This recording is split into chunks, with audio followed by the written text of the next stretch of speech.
for this extraordinary event, this anniversary. My name is Maureen Beattie. I'm the President of Equity, and today, remarkably, it's a year since our theatres were closed. This very odd year, which has felt as if all the hours have dragged like never before. They've been endless, and yet at the same time they have flown by. The purpose of tonight is to reflect on what's happened over the last 12 months, to tell the stories of our members, from those working in the West End, in theatre in London, to the stories of all of our members working in pubs, clubs, hospitality, circuses, street theatre, all the kind of different venues that work in UK-wide. We're going to hear from actors, variety artists, and from the creative team too, and from people, as I say, living and working in all 4 nations of the UK and all of the regions too.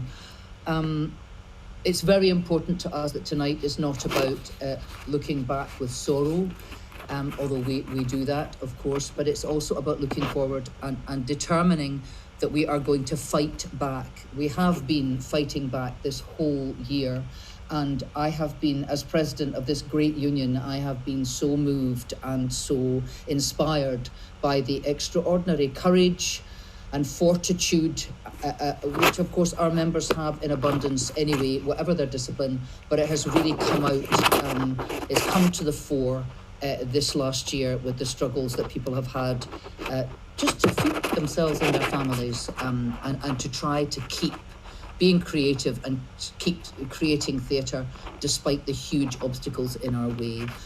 So we are going to develop the policy that we've started, the basic income guarantee for creative workers, very important, at the core of everything. We're going to be publicly campaigning and politically campaigning for action to end the crisis of insecurity faced by Equity members. And I hope that we will deliver a fair and dignified return to work for all of us, and with you, everyone who has joined us tonight, and also the people that I'm going to introduce now to speak to us about their personal experiences. I know that we can do this thing, and I know that we can overcome, as we always do. So thank you for joining us, and I'd like to now ask our first speaker. I should say that if you would like to have captions, the link will go into the comments section if you'd like to see them. Okay, so first up, we have an actor. His name is David Kirkbride, and he was in the phenomenally successful The Play That Goes Wrong. Over to you, David. Thank you, Maureen. Hiya. So my name's David. I was lucky enough to be in the West End in The Play That Goes Wrong when the pandemic hit. So I'm just going to talk a little bit about what it's been like, the impact of that lockdown and what happened when the pandemic hit. The last few days before the lockdown last year, as we all know, were really strange. You know, theatre and other venues were never officially closed. So by the government, it was just an awkward situation for all. It had to be individual theatre decision to close before the major lockdown started on the Wednesday. So it was ought to be in the centre of town on the weekend before lockdown, and pubs were quiet, closing early. But we were performing to relatively full houses while the government were encouraging people not to go to Les Mis, but not officially asking places to close. So it was utter chaos. And then when we did close, it was just months of madness. That initial month into lockdown, we were all talking on Zoom and stuff, all thinking maybe we'd be back after the summer, which obviously we weren't. From our point of view, it became, because of the nature of contracts in theatres, nobody in the theatres were on furlough. And I say this because it's a myth that I still have to debunk today. People who are not in the arts just don't understand. My friends and family were so confused, and still are, because they all just assumed that actors and technical staff who were working would be put on furlough due to the length of contracts, but no, nothing. So it became then the hope that we could maybe get some help from the government, but that took forever, as we all know. And unfortunately, it only helped a few. Our cast is quite young, apart from old farts like myself. We have a lot of new graduates in lead roles and understudy roles, and lots of these cast members fell between the cracks of help. they couldn't get a grant due to tax returns and stuff, and couldn't get a job due to the pandemic, along with nearly 40% of equity members who all suffered the same fate. And there's also the fact that most of the self-employed grants didn't even start to scratch the surface in terms of rents and bills, not just in London where it's extortionate anywhere, but everywhere. And nearly all of us in the cast had to either move back home or we relied on our partners to help us out. I think it was nearly kind of 58% of equity members said that the grants weren't nearly enough to help them survive, and we're still in that position now. I know personally I've been much more of a vocal equity member over the pandemic. I took over equity debt duties on my show, and I've been pushing hard to make sure that when we do come back that we're treated right. Equity have been massively helpful during all of this. We've been actively kind of using the connections and the reps in other casts to try and make a difference going forward. Not just with contracts and decisions with the future shows, but the stuff in between, and that's been tough. There's lots of producers, not ones that I'm now working for, but there are lots of other producers and theatres that are asking people to, work more for less money. They are using the pandemic for a reason to undercut performers and artists in a way that we've not seen in years. So it has been hellish, but I think together we have a hell of a lot more sway, and I've learned that over these past 12 months. Because I think when you're moving from job to job, I think it's sometimes easy to forget how important we are as a union and together, and that as a cast you can make a difference. The fact that theatres are starting to reopen as well, and these members are in a really vulnerable position, I feel like these kind of talks and these kind of chats are massive, and we only need to do more and more of them, and not just in London. I'm very lucky to be in the play that goes wrong, and hopefully to be coming back if the roadmap goes ahead. But I'm from Teesside, and I'm lucky enough to have worked with art venues all around that area, like Northern Stage in Newcastle, and the Arc and Georgian Theatre in Stockton, which is right next to where I live, where I'm from in Thornaby. And the threat to those regional theatres is massive. I always knew it was true, but I think this pandemic has shown millions of people just how important theatre and the arts is to the lifeblood of most towns and cities. And yet we've gotten so used to just being in the same old grind with auditions and castings, always happening in London due to the lack of diversity and stuff, and the use of local knowledge in beautiful areas like Middlesbrough or Stoke or Glasgow, that we overlook regional artists and venues. And I feel that's where our support needs to be now. Being active in those areas, being aware that people don't need to live in the centre of London and spend all the savings and wages, just surviving, but also that London isn't necessarily where all the best theatre is. There's brilliant and exceptional theatre happening up and down the country, and it needs just as much support as the West End. And I'd argue it's going to be more important for communities and people after this pandemic. I hope that with shows streaming and touring work, the accessibility and ease of being able to enjoy these shows continues afterwards, as long as there's money and funding there to do it. That you can have the option to go to a sold-out run of, something in home at Manchester, or, you could watch it streamed if you're stuck at home, with a baby in Cornwall, that those options are still available after this finishes. Anyway, I'm going to wrap up now. This is kind of the warm-up act for brilliant people who are coming up afterwards. I just know that the pandemic's taught me the importance of being together as a union, to be open and a collective to help each other, and the importance of theatres outside of London and supporting them, and that general feeling that things need to change massively in terms of diversity and outreach and support, so that we can find, when we do get back on stage, we're in a better position and a more inclusive and safe environment for everyone. But yeah, I hope everyone's doing well. All the best. Thank you very much indeed, David. A fabulous warm-up act for the rest of our speakers. The next person up, it was my great privilege to serve on council with this man. He was our variety councillor. He hails from Newcastle, so I'd like very much to introduce you to Steve McGuire. Thank you, Maureen. So lovely to see you again tonight, Madam President. Good evening to all.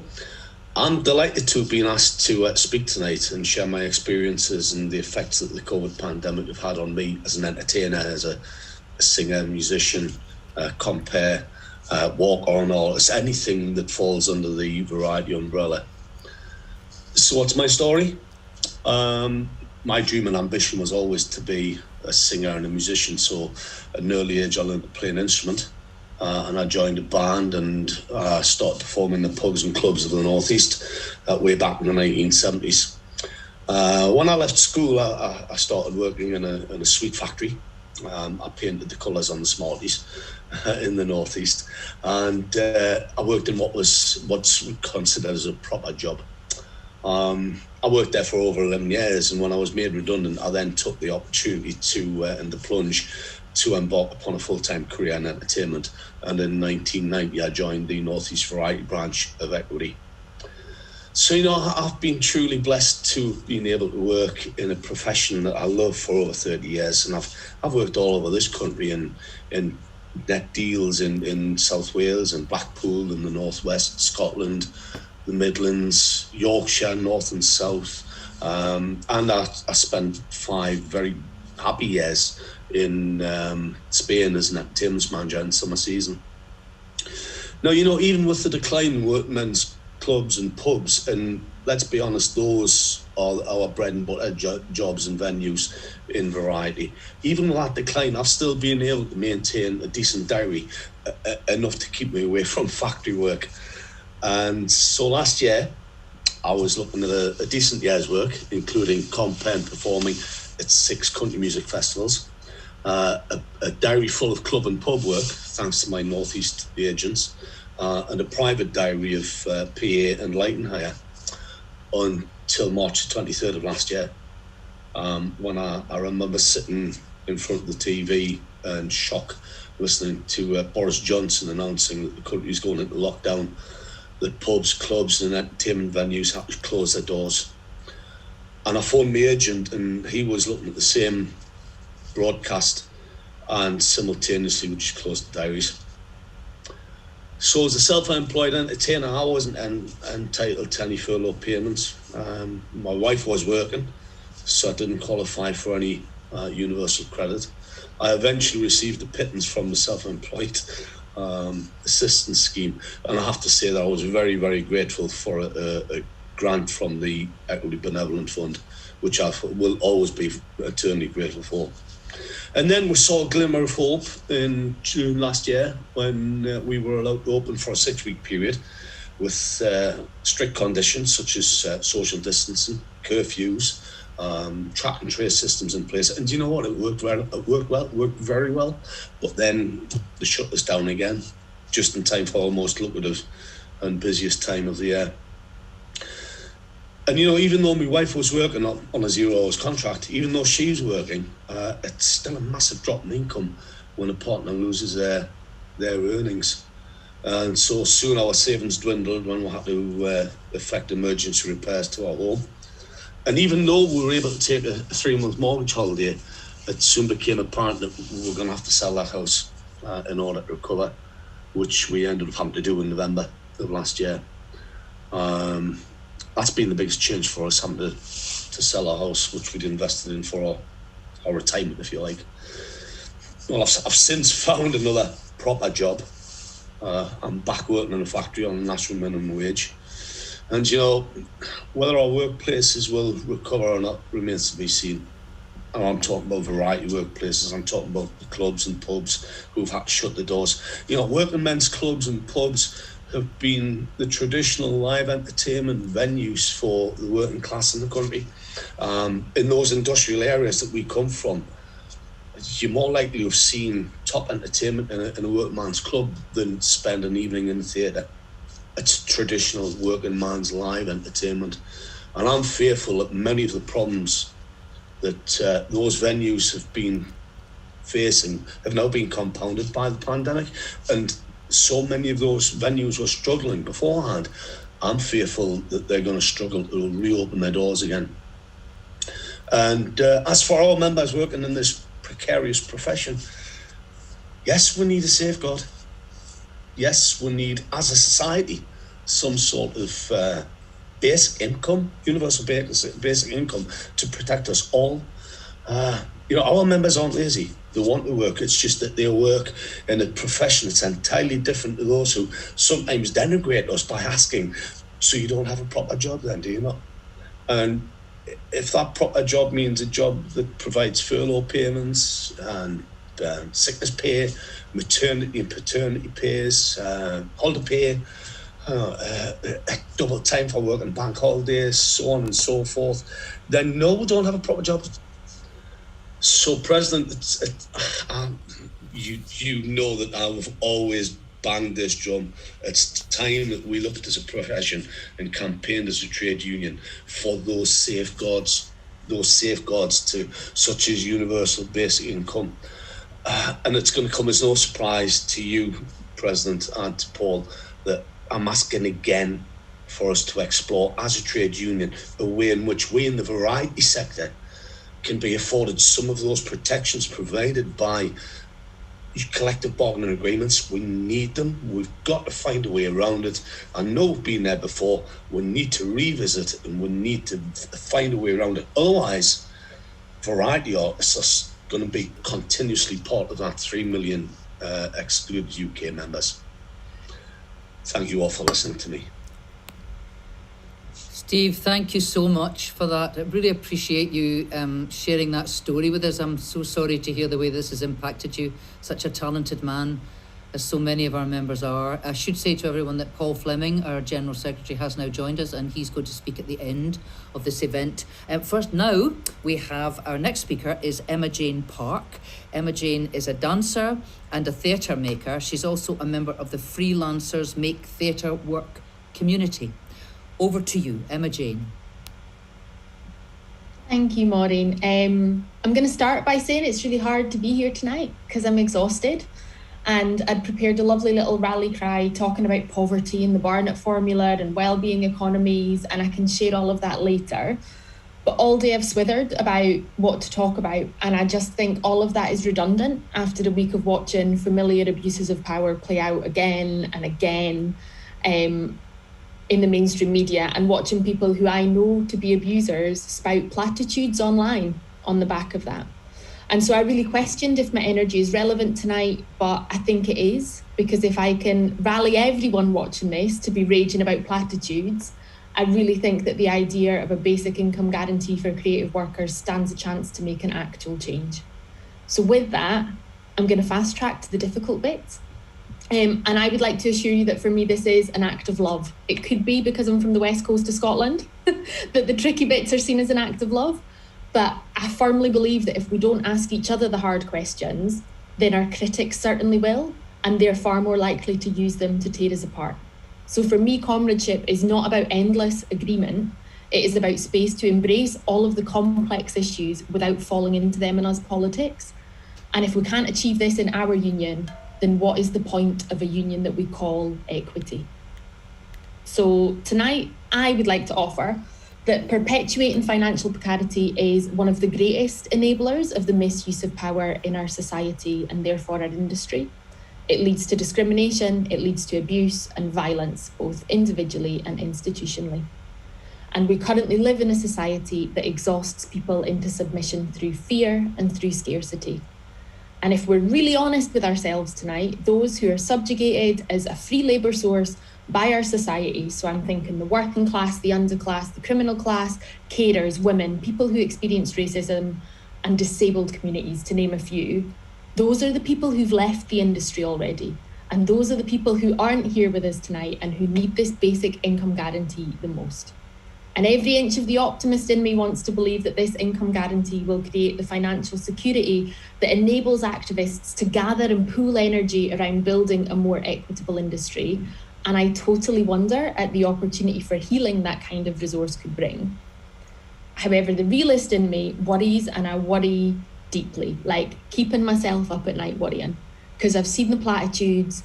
I've repeatedly witnessed promising policies being used to shut down conversations about the abuse of power. And as someone who started their career in the fallout from the New Labour years, I have repeatedly seen ladders pulled up in front of me by people who had far more privilege than myself before anyone else I know can get a hand to them. And tonight I want us to burn those ladders down, and an income guarantee is a step in the right direction. I think we also burn those ladders by redistributing power. And I'd offer tonight that the world is not run by those who distribute the resources, given that this income would be a resource. It is run by the people who appoint the people who distribute those resources. I have no doubts this income guarantee will happen. Securing it is the easy bit. How it is rolled out will be the marker of its value and our true investment in equity as a principle. So I am here tonight with all of my rage to call us into action, because I think we need to be active in starting the conversation around how a basic income guarantee would be distributed, ensuring that those who experience the greatest financial precarity are central to that conversation. And to do this, we need to consider and recognise that our current version of democracy is broken. If 80% of a room votes for a decision, it might seem equitable. But if that decision is about financial precarity, and the 80% is financially stable and from a world of inherited wealth, and the 20% who voted against it are those who have experienced extreme poverty, that is a red flag. And decisions like this happen daily on our watch. I'd offer that I've seen those red flag moments repeatedly in our industry, and I'd offer that I've seen them in our union. But I'm here because I believe in the industry, and I really believe in our union, and I believe that our union wants to do better. So how do we build the systems that don't continue to ignore the red flags? How do we build systems whereby those who raise concern are not labelled as dissenting voices? And how do we listen and learn from those most impacted and recognise that changing our mind when more information is available is the truest act of comradeship we can offer? So tonight, as we think about this basic income guarantee that I want to get behind, I want everyone to ask themselves, are you here listening and interested in campaigning because you want to campaign for your own comfort, or are you campaigning for a system that leaves no one behind? How will you feel if a basic guarantee is secured, but you are not part of the few that receives it? What will you campaign for then? And if you are part of the few who do receive it, will you genuinely continue to fight and listen to those who are more vulnerable than you? And lastly, as we campaign for a basic income guarantee for creative workers, how can we really imagine it as an opportunity to heal and an opportunity to genuinely do better instead of propping up the systems that we all know lead to abuses of power and have done for years? I feel positive. I don't sound it, but that's the West Coast of Scotland and coming out again, because I genuinely think we can do it. It's going to be tricky, but I'm willing to do it with everyone if you are too. Thank you very much indeed, Emma-Jayne. I don't say this lightly, but I believe that with people like you on our side, as we march forward together, we can do this thing. And it's incredibly important for our union's health that we listen to the hard stuff as well as the nice stuff. So thank you so much. Our next speaker is Jassa Ahluwalia. He is an actor, writer, and filmmaker, and he is a member of Equity's Race Equality Committee. Very, very busy person, fantastic. And he's also on our self-tape working party. Over to you, Jassa. Thank you very much. Wow, what an act to follow. Emma-Jayne, thank you so much. That was an incredible speech. A year ago today, I was shooting series 4 of Unforgotten. I just moved to a new agent and was looking ahead to a productive year. And then on the evening of the 17th of March, as I waited for my call sheet, I received an email. It said, we are declaring an event of force majeure and suspending production with immediate effect. Our production will be shut down for a period of not less than 2 weeks, and we will reassess this time period as we go. Payments due for services rendered up to today's date will be honoured. Like so many of us, my career plans were suddenly on hold, but I was lucky. I only had 1 day left to shoot and I was paid. However, those of you who have been watching Unforgotten will know that my role isn't the kind of role that keeps you going all year long. But I was lucky again. I qualified for the self-employed income support scheme. I don't think it can be repeated enough that over 40% of our members have not received help from the scheme, and 58% of those who did have said it was not enough to meet their needs. Indeed, being a young male actor just emerging from the wilderness of my limbo years, no longer quite young enough to play a teenager, not yet old enough to be considered an adult, my average income had taken a hit, which was reflected in the support that I did receive. But then I discovered something rather wonderful. An unexpected and not insignificant payment hit my bank account in July. The statement from my agent referred to it as a second call payment. I had no idea what it was, so I did some digging. and discovered it was the result of clause T45 of the Equity Pact TV agreement. It basically states that a producer must pay an artist £105 a week to retain them on a project that has been shut down by an event of force majeure. This is what equity does. This provision has been in place since 1994, and the financial arrangements have been renegotiated every year since. Our union enshrined and continues to fight for the need for artists to be paid, even in the event of circumstances beyond a producer's control. Now, I draw attention to this because I think it's important to remember that these agreements are hard won, and Equity is uniquely placed as a legal entity to negotiate these details. We're not simply a pressure group, we are a trade union. This is the granular work that goes on behind the scenes, the work that goes unnoticed until we need it. As members, our subscription payments support this kind of essential work and so transform our industry for the better for us all. And that is the work that we must now be doing, just on a much grander scale. It's for that reason that I give my full support to Equity's call for a basic income guarantee. This is not some pipe dream. It is essential to the recovery of our industry and to ensure that no arts worker is left behind. Crises reveal a society's strengths and weaknesses and change thinking about how society can and should be organised. Between late 2019 and late 2020, there's been a 44% drop in BAME female workers in the arts sector. That's appalling. Our weaknesses have been revealed. We have to change our thinking. Now, we're all aware that the arts are plagued by inequity and instability, driving away those from underrepresented groups, compounding the historical problem of elitism. A basic income guarantee for arts workers has the power to provide much needed security, and Equity, armed with its legal powers as a trade union with direct access to legislators, is uniquely placed to lead the charge.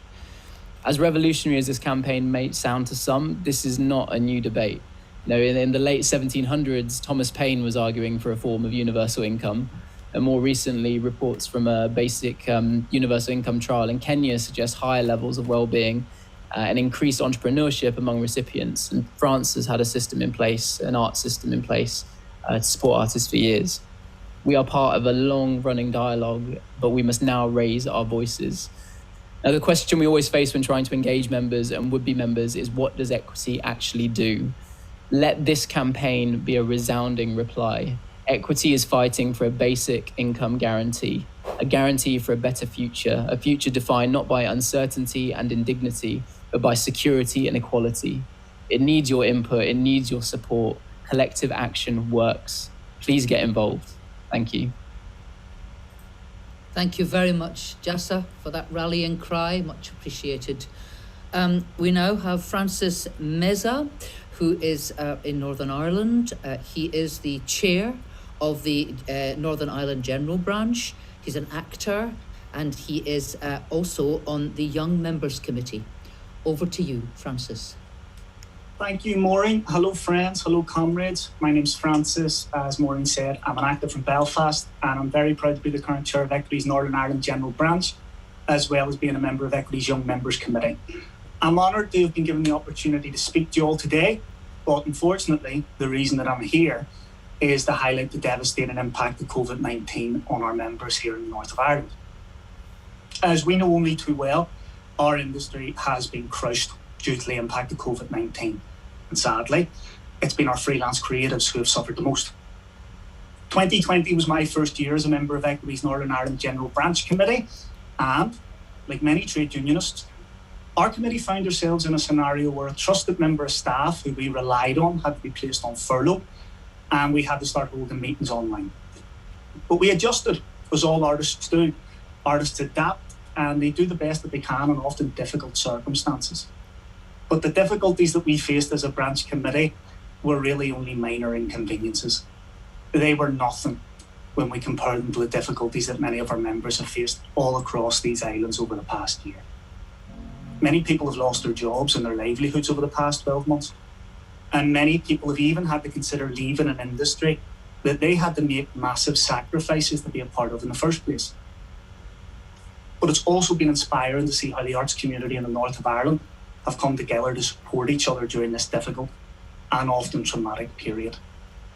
Despite what some elected representatives wanted us to believe last March, this pandemic has not been a great leveller. Some people are worse off than others, And some industries have been completely ignored by the UK government. Indeed, creative workers haven't always been high on the agenda of the Northern Ireland Executive at Stormont either. Despite that though, artists in Northern Ireland have come together. I've personally been inspired by the work that our national committee here have been involved in over the past year.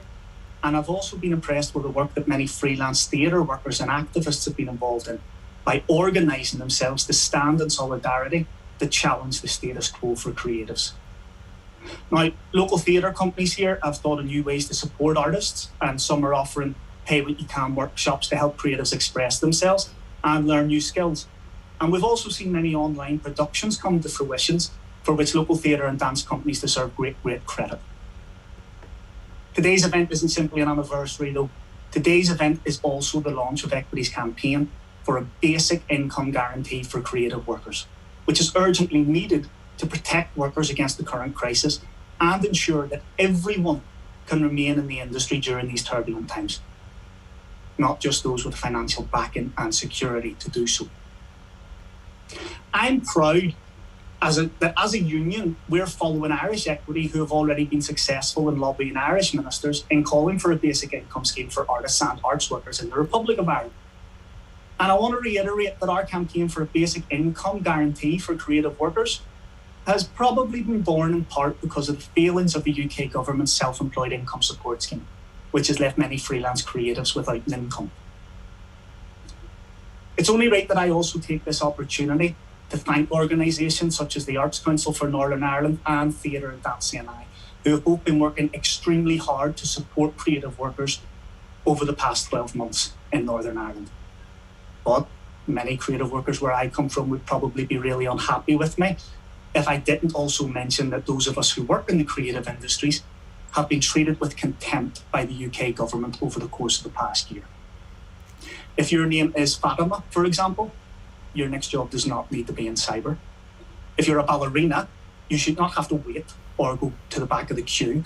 And as we come out of this current period of restrictions, we should not need to be asking why our travel is deemed to be safe, while sitting in a socially distanced theatre space is not.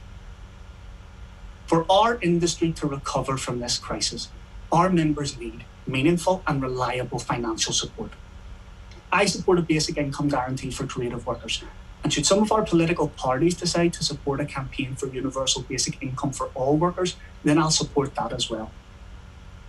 The arts generate billions of pounds in this part of the world. And it's about time that was recognised by treating creative workers with the same level of respect that every single citizen deserves. Without a basic income guarantee for creative workers, the show really can't go on. It's St. Patrick's Day tomorrow, so I want to leave you with a phrase that the Irish President Michael D. Higgins liked to use. He says, Bear bua agus banach. Bear bua means grasp victory, banach's a blessing, so bear bua. Thank you very much indeed for that, Francis. It's lovely to hear someone from our Northern Ireland membership as well. Our next member is, I think, maybe joining us from her workplace. She's an actress. Her name is Rakie Ayola, and she is also on the board of the Actors Children's Trust. Rakie. Hello. I managed to get home. Hello, thank you for inviting me along. Wow, amazing stuff. And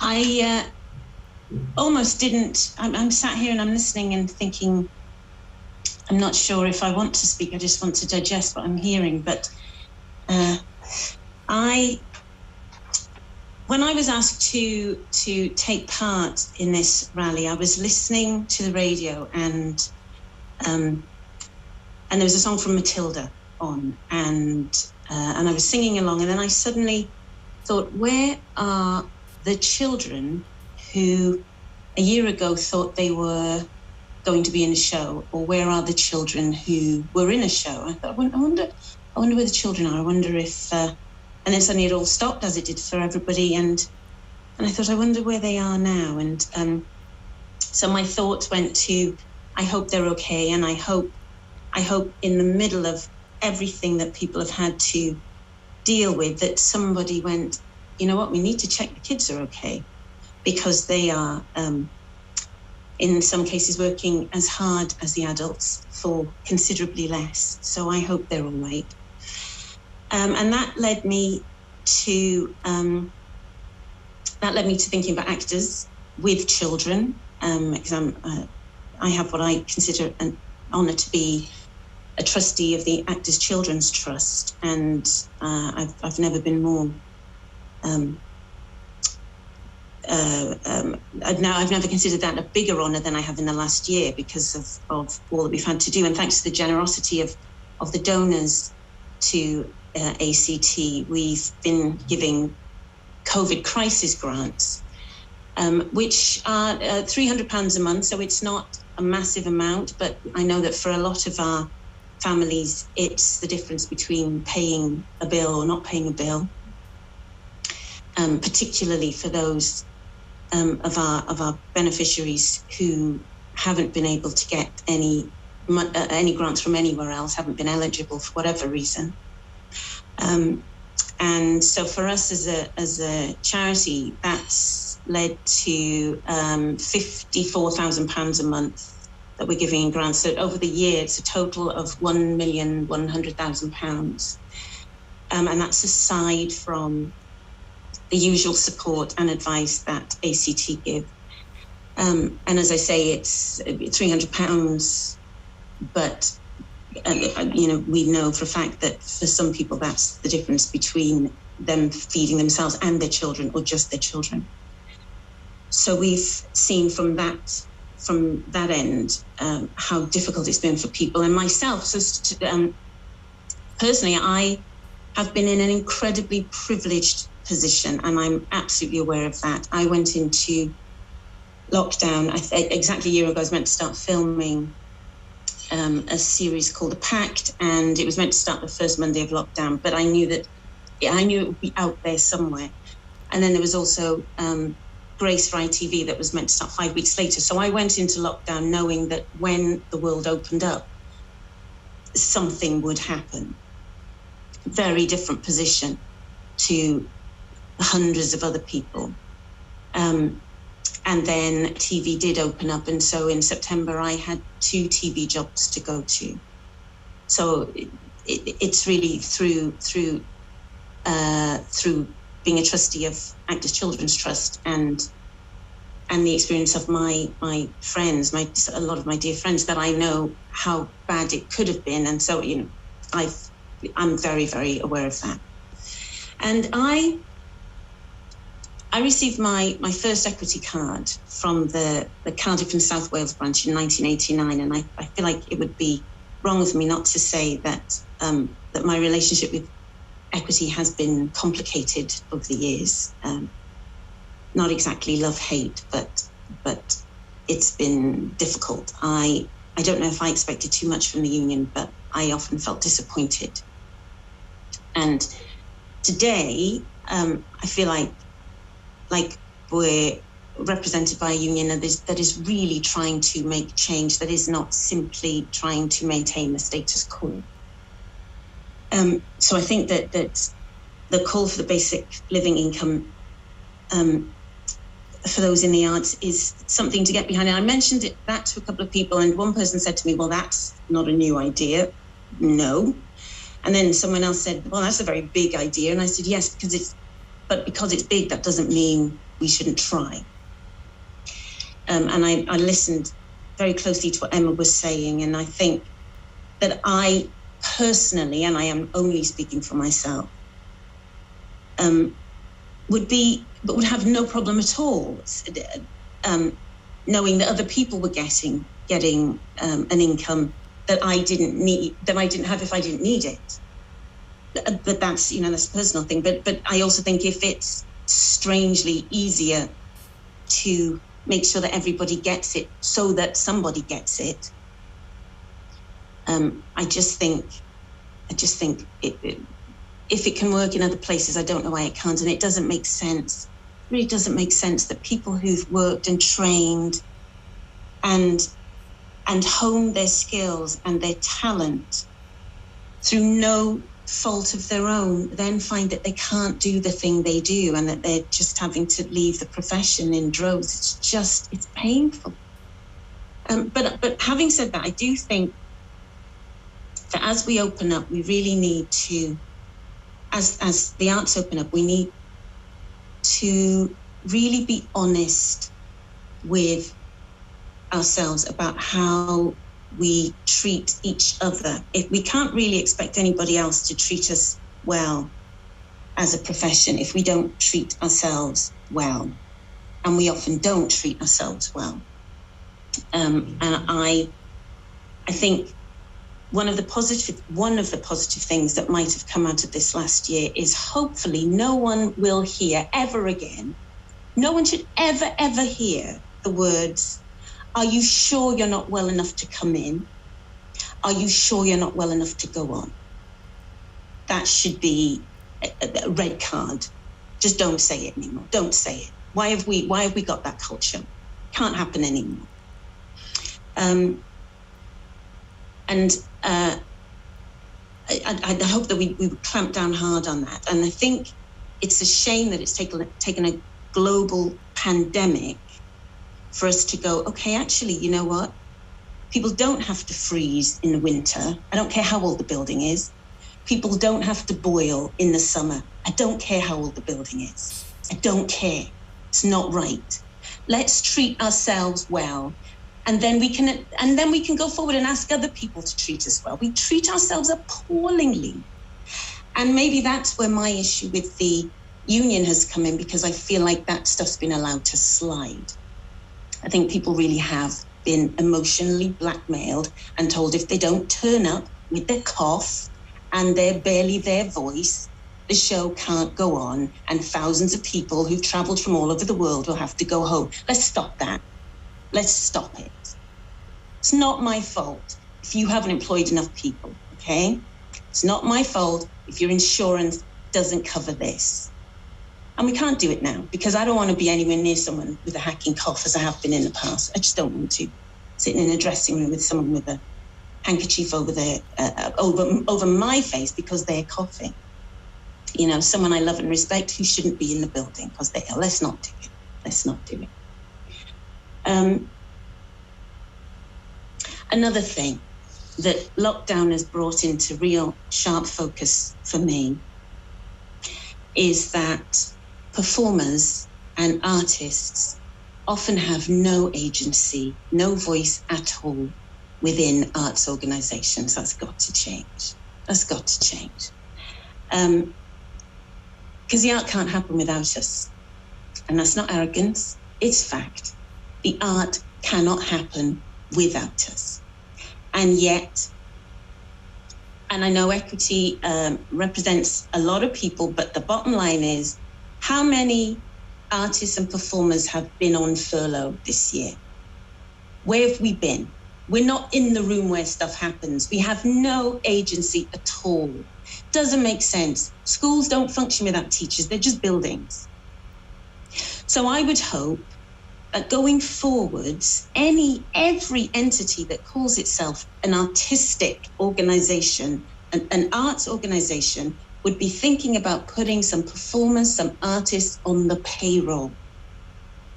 We need to be on the payroll. You need a couple of us on the payroll. I'm tired of the Zoom calls where I meet some fantastic people who are the producer and the producer's assistant and the producer's assistant's assistant. We need some artists and some performers on the payroll. Thank you. Rakie, thank you very much. Another great call to arms, and I am sorry that you had a difficult time with equity in the past, but thank you for feeling we're doing better now. And with people like yourself keeping us right, we will continue to, I hope, get better and better and better. Thank you so much, and thank you very much, of course, for your work with the Actors Children's Trust, which has just been, as you said, I mean, the entire difference for some people. I just need to say that we've got 3 speakers left, and we may well be about to have some technical difficulties. We are coping with them as best we can, but I just want to let everybody know that if you suddenly, this all goes dark and we disappear into the ether, the entire event will be available on YouTube. later on. So let's forge ahead while we can. Our next speaker is Lizzie Cooper, who is a stage manager, and I believe that Lizzie might be, there you are, Lizzie, hello. Might be beaming in straight from work, or possibly still at work, I'm not sure. Welcome, Lizzie. Thank you. Yes, I am tucked away in a corner in a rehearsal room. And I will apologise for the lighting and the echo. Last year I was interviewed for a national newspaper as part of the company of Leopoldstadt, which was the show I was working on when things were closed. And I was asked how it felt to not be doing my job. I naively responded with a turn of phrase I never thought would make it into the article, but I meant it sincerely. Not being able to do my job was a kick in the fanny, not least in thanks to the periodical thumps from the government and its treasury failing to find any level of parity between the furlough scheme and those not eligible for it. From those who fell through the cracks to forgetting 2 months of the self-employed grant last autumn, or the current delay to the 4th round, all seemingly because of our self-employed status, like we're a lower class of worker. Stage managers are skilled and intelligent members of the company. We offer invaluable expertise. And whilst we're not always visible, we're always there when you need us. I can't speak for all stage managers about what it is that we get out of a job like this, but whatever that something is, it keeps bringing us back. And for the most part, we have been, like everyone else in the industry, patient and waiting. But what we're seeing is experienced and brilliant stage managers leave the industry because of the last year. And it's a crying shame that we're losing so many. But with that time and distance from our jobs, discussions have started to emerge that some stage managers no longer want to go back to the workloads that were industry standards and accept that we must relearn the high tolerance of workloads we've built ourselves up to apparently just handle previously. And those concerns aren't unfounded. There are already adverts out there for stage managers to be doing the workload of many other roles, for far less money than is worth getting out of bed for. When budgets are squeezed, it tends to be stage management teams that take on more and more. That not only puts pressure on us, it also endangers other jobs in the industry that are just as invaluable and skilled as ours. Why would any stage manager want to come back to that, knowing their working lives are going to be even more pressured? We should be able to return to work without the fear that our roles will have had a shopping list of new expectations added to that we didn't sign up for. And on the other end of the scale, and against what I can see as any kind of reasoned judgment, we've seen permanent stage management roles made redundant. In one case, an entire theatre stage management department thrust into redundancy, with their jobs and responsibilities chopped up and divided out to other departments left in the building, like their knowledge of and experience in the building is completely worthless. Another concern we have on the committee is for those starting out in the industry, and I salute any recent stage management graduates that are persevering through this. They are entering an industry that is vulnerable and underfunded and probably understaffed if producers can make use of the 2-stage management team rule. Until social distancing is no longer required, we're all going to have less job security or prospects with lower pay. Without having alternative sources of income to fall back on, it makes it hard to maintain a career, and that's especially hard when you're starting out. And that was already a problem, but if it's made more difficult for people to access the industry, then that will directly impact representation in a profession where diversity is already an issue. A basic income guarantee would go a long way to changing the retention of current stage managers and allow better access for new stage managers to the industry, and personally make a year's worth of kicks to the fanny smart a little bit less. Now more than ever, I want to remind any stage management member or non-member, you have a committee fighting your corner. Please use us. Get in touch if you have any concerns as we return to work. We want to hear about it all. It helps us shape the work we do. We cannot do you justice without your voice. Thank you. Thank you so much for being with us, Lizzie, and for speaking out for our stage management members. Just such a vital and central part of our industry. Where would we be without our stage managers? Wonderful. Thank you so much. Now we have Abiola Ogunbiyi, who is an actress and a writer. She is currently on the Equity Women's Committee, and also I'm very proud to say that I served with her on the core group who put together Equity's Safe Spaces campaign. Abiola, over to you. Thank you so much, Maureen. Hello, everyone. Wherever you're watching today, thank you for being here. On the 16th of March, 2020, I was in my digs in York, waiting to hear the fate of theatres and other public spaces.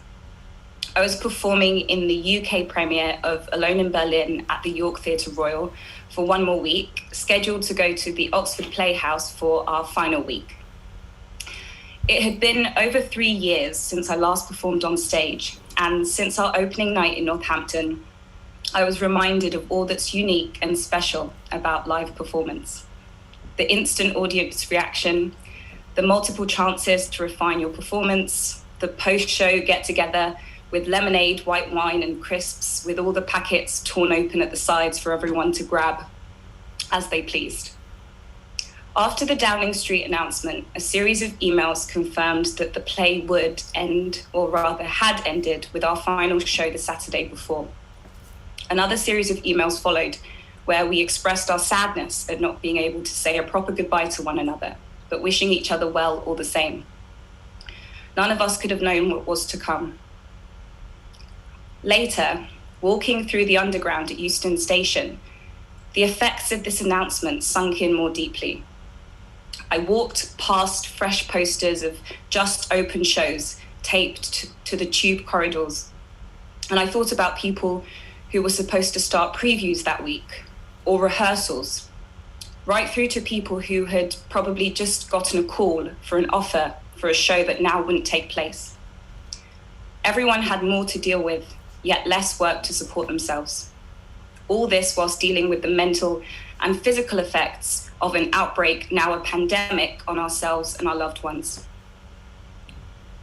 There is a huge difference between being told that you won't be able to perform live for a year and wondering every month for a year whether the next month might be the one you can perform.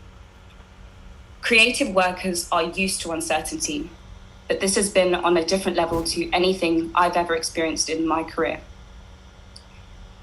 Last year, I was connecting with my friends around the world.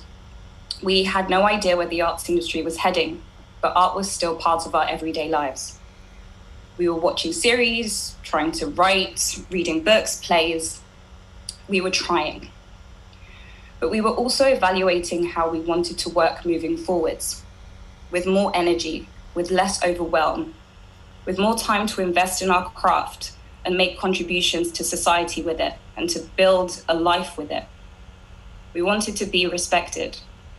We still do. The universal realities of our professions and creative work need to be better supported. Periods of rest happen in all tiers of this industry. And even in that rest, we are learning, we are working, we are networking, we are doing all that we can to keep ourselves ready for the first day of rehearsal. A basic income would help creative workers meet financial needs, continue professional development, and gain skills for supporting trades with higher entry requirements and salaries, allowing us to contribute to the economy further with our already transferable and highly sought after skill, our creativity. To create change that supports a new generation of creatives from all backgrounds and improves the working lives of existing ones, it will take listening to uncomfortable truths and recognizing the spectrum of experiences that all our members go through, not just those in our circles or those that we can identify with. It will also take working from a place where it's not about comparing our actions to the past and having a, well, at least it's better than attitude. It's about thinking of the generations whose ideas and opinions are not yet formed and creating agreements that make them feel safe and more than disposable vessels for a piece of work. Creative workers are some of the most determined, resourceful, ambitious, resilient, and optimistic people I know. They were before March the 16th last year, and they still are today. You are important to the economy, the workforce, and the culture of wherever you work. I hope if you're watching this, you know this both today and when you once again can see, hear, and feel that appreciation reflected back again to you. Thank you. Thank you so much, Abiola. That's a fantastic way to end the contributions from our members. Much appreciated, as always. Finally now, I'd like to hand, and I apologise for this rather hazy linoleum gauze I seem to have in front of me, and I'd like to hand over to our General Secretary, Paul Fleming. Paul. Hello. Thank you, Maureen. And it's an intimidating set of speakers to try and follow, because I think there's nothing that one can say better or more clearly than what's been said already. And after 12 months of this weird lockdown, things, as I look out the darkened window, seem an awful lot closer to 2020 in some respects than they might otherwise. And I think what's really important to think about today is not just how difficult the year has been, but where the great successes have been as well. And let's be honest and celebrate those successes of our members too. Now, that's it. We managed to achieve an improvement on pretty much every single agreement we have in theatre. You have the T45 provisions that Jassa mentioned earlier. We mentioned £250 million worth, £250,000 worth of broken stage management buyouts that we saw paid out. £1.3 million paid out by your union to your fellow members who were most in need. £10 million of royalties distributed, a record by the union since the industry closed. We secured a self-employment income support scheme. We won a £500 million insurance scheme for TV and film. And not only that, we kept on fighting over Christmas to make sure that over 70s are included in it in a way that the commercial market never allows. We've got health and safety on film and TV sets in a way that we never had before, a greater involvement of your union in your working life when you're at work in terms of keeping you healthy and safe. We've been a part of the theatre roadmap reopening. We finally secured it after 12 months, those no earlier than dates that we've been asking for almost a year. We've got a place on government advisory panels for future trade deals to try and make sure that we can protect members' ability to work abroad post-Brexit. And one additional freelancer support in Scotland, Wales and Northern Ireland, showing up the failures of government in Westminster to look after freelance artists in England. And there have been partial successes too, and let's not overlook those partial successes for what they are. You know, on the 16th of March, there was no furlough scheme, there was no self-employed income support scheme. But there wasn't a self-employed income support scheme several weeks after the furlough scheme.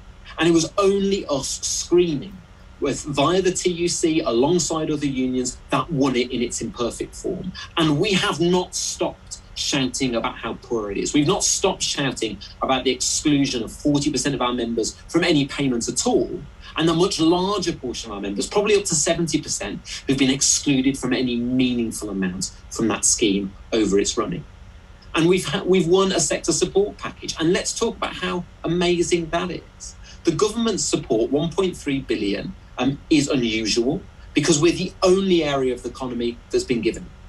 Admittedly, it is barely twice the size of the bailout provided to EasyJet alone. It is grossly inadequate to protect a sector of the economy that is worth more than banking.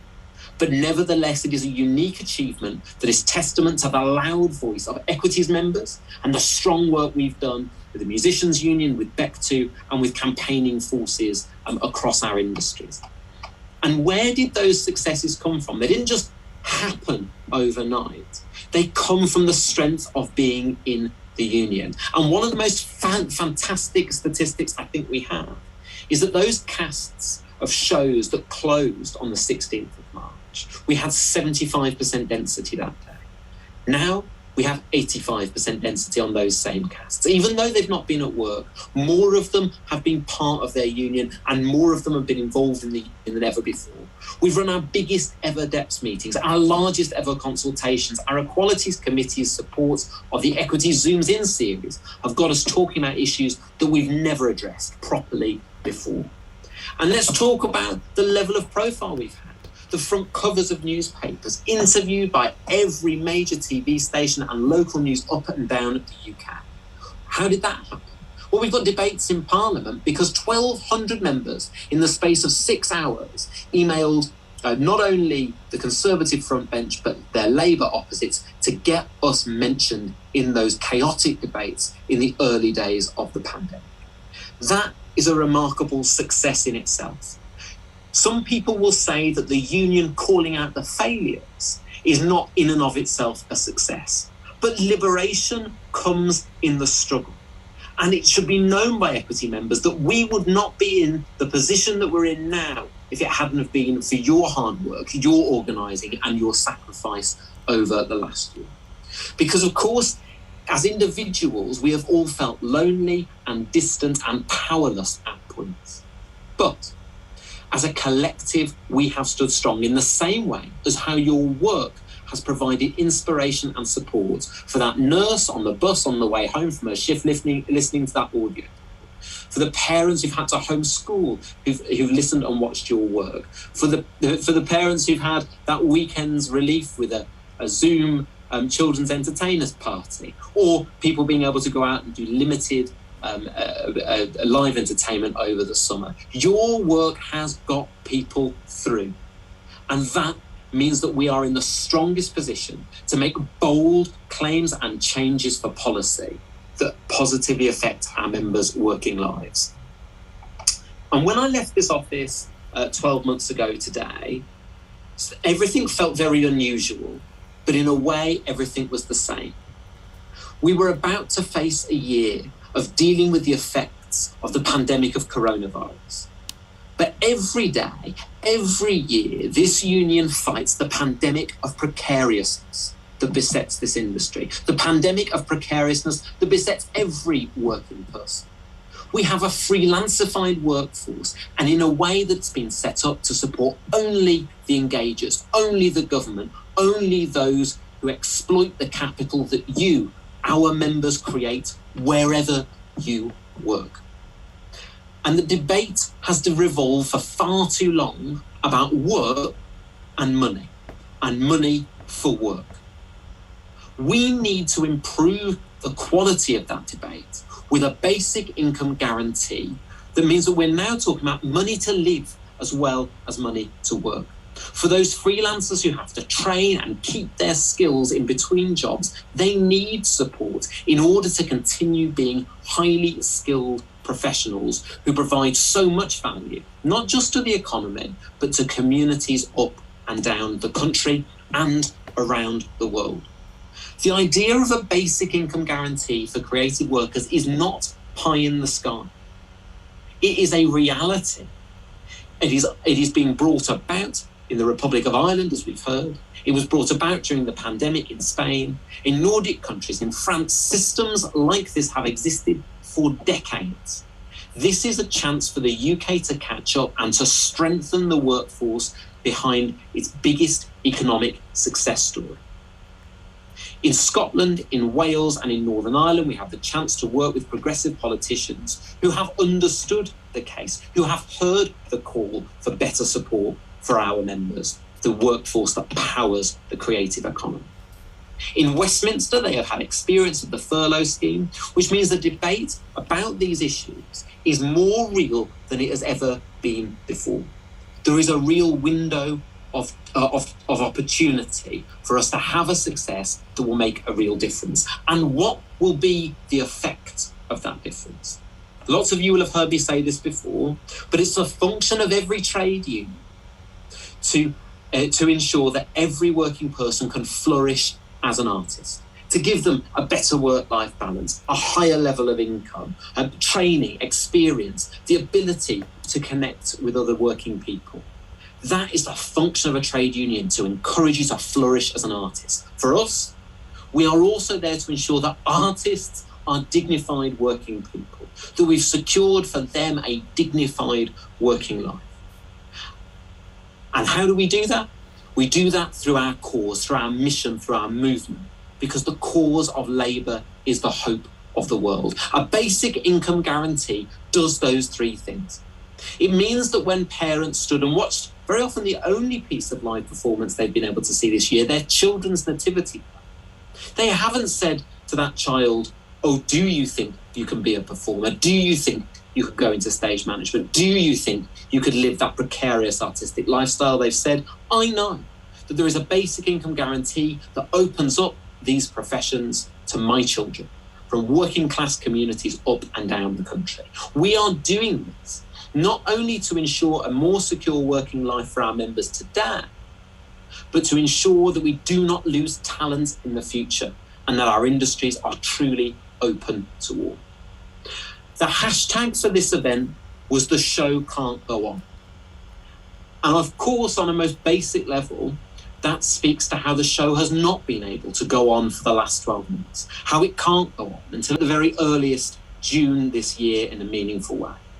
But it's also this union telling the government that this pantomime of precariousness, this pandemic of precariousness can't go on either.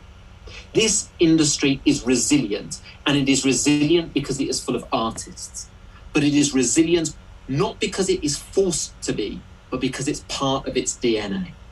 A basic income guarantee is a fundamental part of creating a fairer, more equal society and a more accessible creative industries. And I have no doubt that no matter how big that is as a claim, quite literally, we can achieve